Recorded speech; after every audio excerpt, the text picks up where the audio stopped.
L'abandon d'un proche laisse toujours une empreinte indélébile dans la vie d'un individu. Mais qu'en est-il quand ce proche est censé être le pilier de notre développement social, émotionnel et psychologique? Nous sommes sur le plateau avec Evelyne et notre thème, c'est Maman nous a quittés. Bienvenue à Parents d'Ado.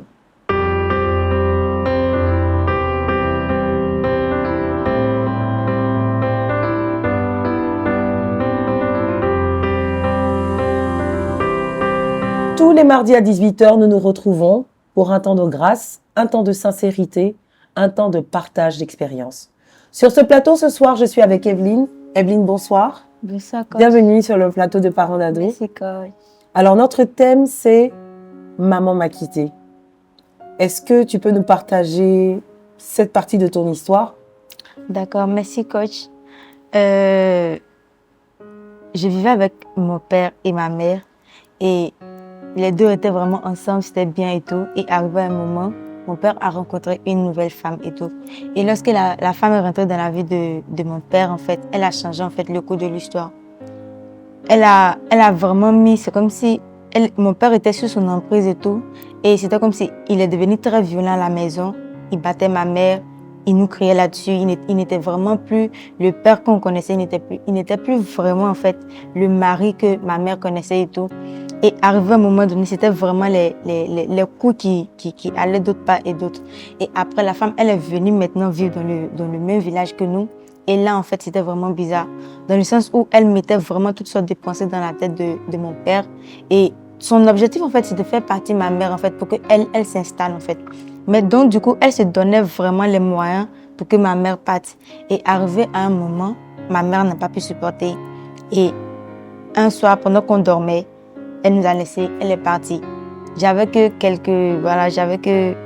entre 6-7 ans et là. Et mon petit frère, lui, il avait 1 an et demi. Voilà. Et après son départ, c'était vraiment, je peux dire comme ça, un calvaire. Parce qu'elle voulait aussi nous éloigner de mon père. Donc, elle se donnait vraiment à fond de ce qu'elle faisait.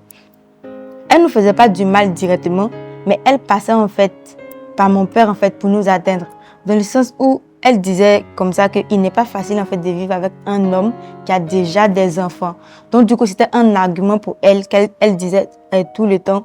Et les gens qui étaient censés nous défendre, nous les enfants, étaient vraiment derrière elle et tout. Mais arrivé à un moment, Dieu permet que les yeux de mon père s'ouvrent en fait pour voir que la dame en question, c'était vraiment pas une bonne personne en fait, je dirais comme ça. Et il a vu en fait la souffrance qu'il m'a causé moi, parce qu'il me frappait quand ma mère est partie, il me frappait et tout. Et lui aussi, je crois que lorsque ma mère est partie, ça l'a atteint. Arrivé un moment, il nous a dit en fait que pour ne plus entendre parler de ma mère, il nous a dit en fait que ma mère était morte et tout. Et donc du coup, c'était dans ma tête. Je vivais comme ça. Et mon petit frère aussi, il avait des besoins des fois que moi, je n'avais pas l'argent pour lui donner et tout. Et la femme, elle faisait tout pour ses enfants. Mais lorsque mon petit frère voit ça, en fait, il en souffrait, en fait. Quel genre de besoin? La faim? Oui, la faim, par exemple, comme ça. Il se réveille le matin, il voit ses amis sont en train de manger des beignets. Lui aussi, il veut manger aussi, mais il n'a pas les moyens. Moi, je n'ai pas les moyens pour lui donner. Mais mon père, lui, partait au champ très tôt le matin. Donc, elle sort, elle va payer les galettes pour donner à ses enfants. Et puis, lorsque ses enfants viennent lui donner les papiers, en fait, pour lui dire, en fait, qu'on a mangé des galettes sans toi. Et vu que lui, c'était un enfant, il se mettait à pleurer. Et quand c'est comme ça me rappelle, en fait, de lorsque maman était là, elle achetait des beignets, elle nous donnait, on se promenait et tout. Mais avant que ma mère ne parte, elle a vraiment eu des douleurs en elle-même et tout. Et elle a appelé ses soeurs pour lui dire, en fait, que je ne supporte plus, je vais partir. Et ses soeurs lui ont donné des conseils comme, elle n'a qu'à partir. Et c'est ainsi qu'on se réveille un matin, on n'a plus vu maman, elle est partie. Mais après ça, c'était vraiment comme un calvaire, vraiment, vraiment, vraiment difficile. Et après, vu que je ne pouvais pas supporter, mon père a vu, parce que bon, moi je ne pouvais pas, je dirais comme ça que c'était la grâce de Dieu. Les yeux de mon père s'ouvrent et mon père a vu que la dame en question n'était pas une bonne femme. Et mon père a décidé de m'envoyer chez ma grand-mère et tout. Et c'est ainsi que je suis arrivée chez ma grand-mère. Vu que chez mon père, j'étais habituée à avoir les violences, à avoir des coups. C'était vraiment des violences par-ci, des violences par-là. Je ne connaissais pas vraiment la douceur et tout. Donc, du coup, j'étais comme renfermée dans mon coin. Et je ne permettais pas, en fait, que quelqu'un me parle avec douceur. Lorsqu'une personne me parle avec douceur, c'est comme si la personne ne me parle pas, en fait. J'ai tendance à que tu cries sur moi pour que je sache que tu es en train vraiment de me parler et tout. Et c'est comme si que c'est ainsi que je restais avec ma grand-mère. Et quelques temps après, bon, on me dit en fait que ma mère dit de venir fréquenter chez elle et tout. Mais j'ai pas eu le courage de demander à mon père, mais c'est qui tu m'as dit en fait que tu m'avais dit que ma mère était morte. Mais dans quel coup elle me dit de partir fréquenter avec elle et tout. Mais j'ai pas eu le courage parce que lui, il était vraiment violent et tout. Et en 2015, je suis venue chez ma mère. J'étais en classe de CM1. Je suis venue chez ma mère et tout. Et c'est là que je suis venue habiter vraiment avec elle. Mais quand je suis venue, il y avait l'éducation que mon père m'a donnée. Il y avait l'éducation que ma grand-mère m'a donnée. Mais elle aussi, elle essayait en fait d'insérer, elle, son éducation que ses parents lui avaient donnée. Mais ça collait pas du tout. Même les éducations ne collaient vraiment pas. Et je ne m'attendais vraiment pas avec elle et tout. Et après ça, lorsqu'elle me voyait, en fait, c'est comme si son âme se rappelle de ce que mon père lui a fait subir. Et elle a commencé à me rendre aussi ce que mon père lui faisait. Donc, c'était les mêmes choses, les mêmes trucs que mon père prenait pour la taper, en fait. C'était les mêmes choses qu'elle prenait pour me frapper. Elle prenait des balais pour me frapper, des chicots, des chargeurs, tout. Elle prenait tout pour me taper. Et elle me lançait vraiment des paroles très, très, très, très blessantes qu'une mère ne doit pas dire, en fait, à son enfant. Et une fois comme ça, elle me dit: tu penses que ce que moi je t'ai fait là, c'est rien comparé à ce que ton père me faisait. Donc du coup, c'est comme si elle décide de me rendre ce que mon père lui faisait et tout. Mais je suis restée un peu très distante d'elle. Donc quand elle rentre, je sors. Quand elle sort, je rentre. C'était comme ça. Je ne m'attendais vraiment pas avec elle. Et ce qui a fait que j'ai été sombrée dans la dépression était que j'ai pas eu l'amour de mon papa, j'ai pas eu l'amour de ma maman. Et je m'étais attachée en fait avec quelqu'un parce que pour la première fois, une personne me sourit et je me suis attachée avec la personne. Et parce que j'étais dépendante affective, je pensais que j'aimais la personne. Et je me suis attachée à lui. Et après, le jeune, bon, lui, il a eu une autre copine et il est parti. Et ça m'a détruit comme ça. Il me disait: ah, voilà. Toi aussi, je te faisais confiance et puis voilà ce que tu as fait. Donc après, tu te poses des questions. C'est toi, tu n'es pas la bonne personne. Ou bien tu peux dire comme ça que bon, tu portes la poisse, bah tout, tu vas quoi. Toi, tu viens ici, rien ne va. Tu viens ici, rien ne va et tout. Tu peux te définir comme une mauvaise personne et tout. Et c'est ainsi que j'étais sombrée dans la dépression. Et je faisais des nuits blanches, je ne dormais pas. Dès qu'on dit 6 heures, même, j'ai dit, mais qu'est-ce que la journée va me réserver encore? Vu que c'était des pleurs et tout, maman, ça va pas, papa, ça va pas. Elle crie ici, lui aussi crie là-bas. Tu sais vraiment pas où tu vas mettre ta tête et tout. Et une fois, comme ça, Dieu est venu, je dirais comme ça, Jésus est venu dans ma vie. Et il m'a donné la paix, il m'a restaurée. Et c'est ainsi que je suis venue à Bloom. Et lorsque je suis venue à Bloom, j'avais toujours ce caractère-là, en fait. Et je disais à Dieu de me donner, en fait, une personne qui va vraiment m'aider à m'améliorer. Mais quand je suis venue à Bloom, c'était comme si ma tête était vraiment lourde. Et physiquement, je sentais que ma tête était lourde. Et j'en ai parlé à coach Moïse. Et il m'a dit, en fait, que peut-être que c'est une charge, c'est un fardeau qui est sur ma tête, en fait, que je dois prier, en fait, pour déposer ce fardeau-là. Et un Super Sunday, j'étais venue et il avait fait un appel, donc j'étais venue m'arrêter devant. Il m'a imposé les mains et il a crié très fort: j'arrache. Et lorsqu'il a crié j'arrache, c'était comme si je voyais un bâton, mais c'était vraiment un gros bâton en fait qui sortait en fait de mon front. Et lorsqu'il a fini de prier, il fait ma tête comme ça. Je vois que c'est léger. Je dis: mais attends, il y a quoi? Qu'est-ce qui s'est passé? Mais avant que, comment dire, il ne prie pour moi, j'acceptais pas l'amour de Dieu. J'acceptais rien. J'étais vraiment renfermée en moi-même. Et lorsque je suis venue, je marchais, je partais à la maison. J'ai commencé à accepter l'amour de Dieu. J'ai commencé à reprendre confiance en moi-même, de savoir que je suis une belle créature. Parce qu'après ça, je suis tombée vraiment dans la dépression au bas niveau. Je ne me coiffais plus, je ne prenais pas soin de moi, je me promenais comme ça dans la ville. Et rien ne me disait quelque chose. Mais ce jour-là, c'était vraiment un jour très marquant. Parce que lorsqu'il a prié pour moi, j'ai commencé à voir, jusqu'à aujourd'hui, je vois où Dieu veut m'emmener en fait. Et je connais en fait le chemin. Wow. Et c'est ainsi que voilà. Donc, c'est comme si ton histoire t'avait rendue différente. C'est-à-dire que tu as parlé de dépendance affective, tu as parlé de dépression. C'est comme des tristesses qui qui s'emmagasinait en toi. Oui. Et tu as parlé aussi de porter la poisse ou d'être rejeté à chaque fois. Oui. Ok. Donc, derrière le départ de ta mère, il y a comme une vide. souffrance, un vide qui s'est installé en toi. Et aujourd'hui, tu peux dire que tu es restaurée? Oui, par la grâce de Dieu, je vais dire que je suis restaurée. Parce que j'arrivais à Bloom, il y a des coachs qui sont là. Quand tu les approches, ils te parlent avec amour et tout. Et j'ai même rencontré une responsable. La première fois qu'il m'a appelée ma Ève, avec tant d'amour, j'ai senti en fait que, j'ai pas compris. Parce que même que je fais des erreurs, elle me parle en fait avec amour.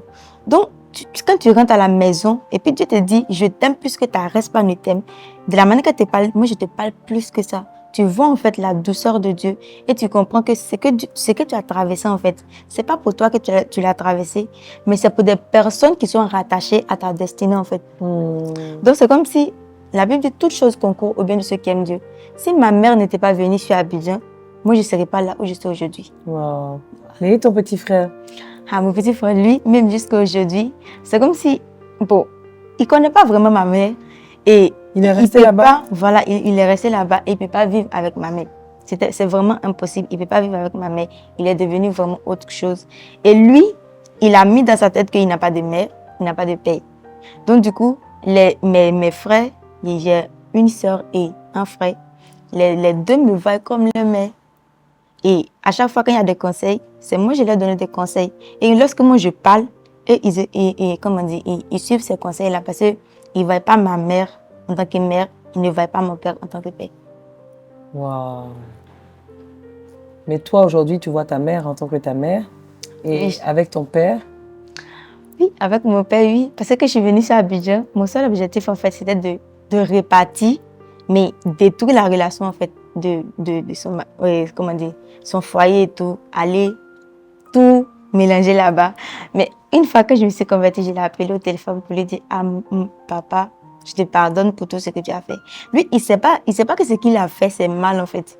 Et je lui ai dit, en fait, que je lui pardonne. J'ai parlé à sa femme et je lui ai dit, en fait, que je lui pardonne. Mais par contre, avec maman, mon âme était vraiment du genre, elle a préféré sa vie.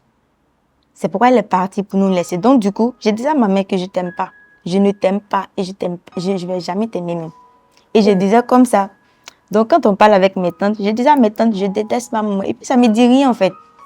Et après, elle a remarqué vraiment que dès qu'elle rentre, je sors. Et dès qu'elle sort, je rentre. Et ça ne lui plaît pas. Une fois, elle m'a dit en fait que je t'aime. C'est pas comme si je ne t'aime pas. Quand tu vas arriver à un certain âge, je vais te faire asseoir. Et puis, je vais te raconter tout ce qui s'est passé réellement. Et une fois je dormais, le Saint-Esprit m'a fait ressentir le poids de la souffrance de ma mère.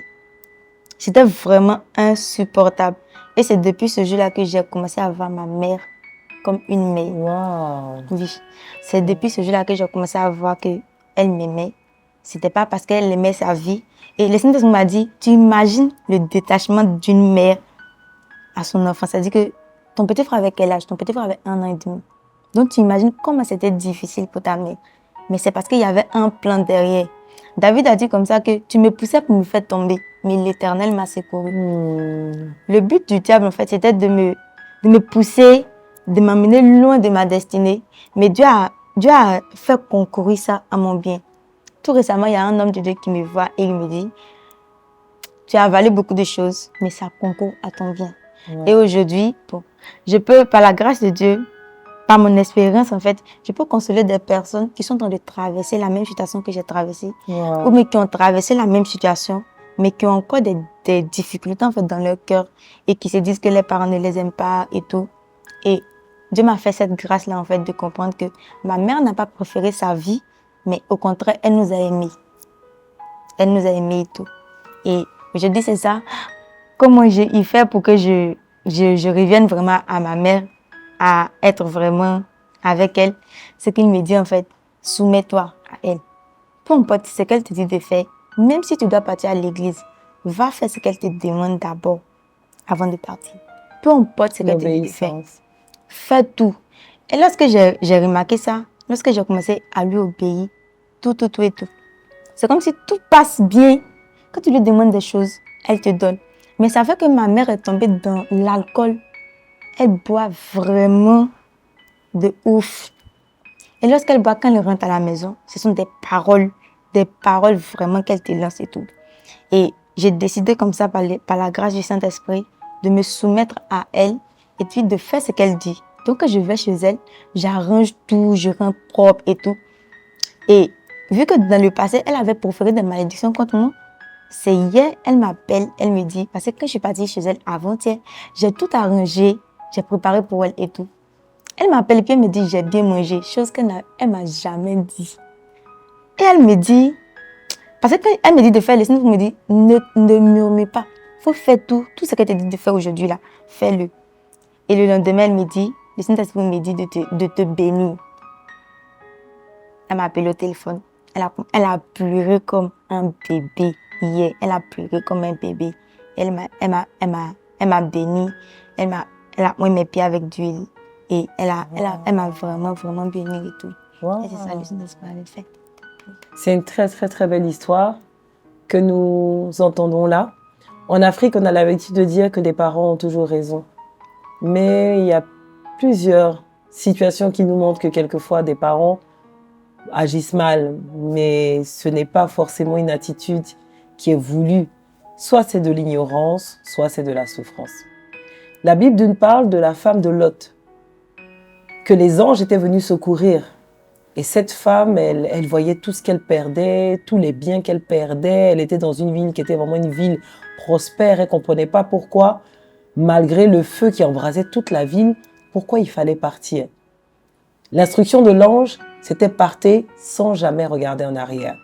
Mais la femme de Lot n'a pas pu s'empêcher de regarder en arrière. Elle était transformée en statue de sel. La femme de Lot est une maman.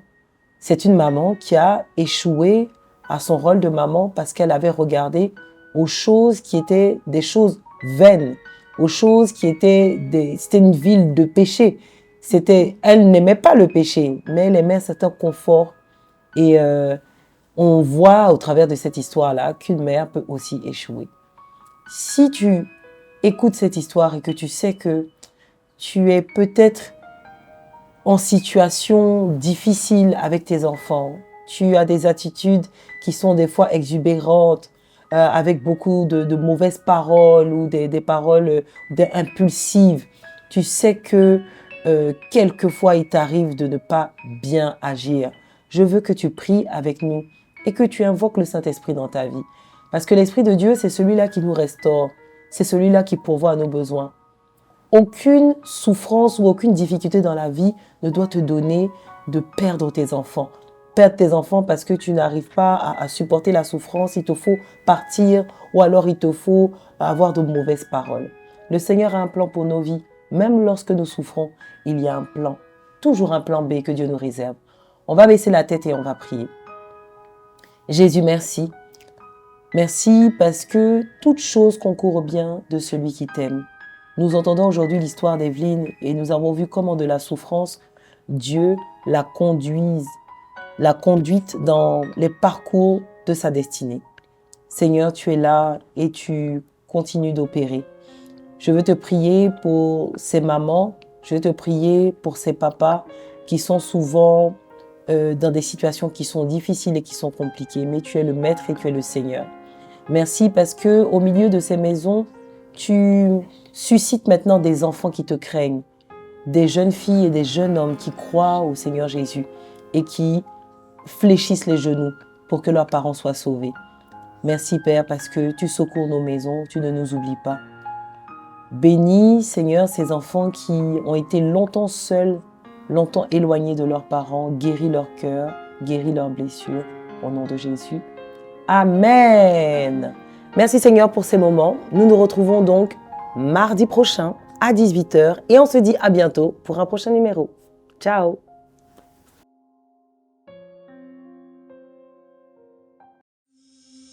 À un certain âge, je lui ai appris à boire. Je lui ai dit parce que tu peux te retrouver au milieu des amis, on va te proposer à boire.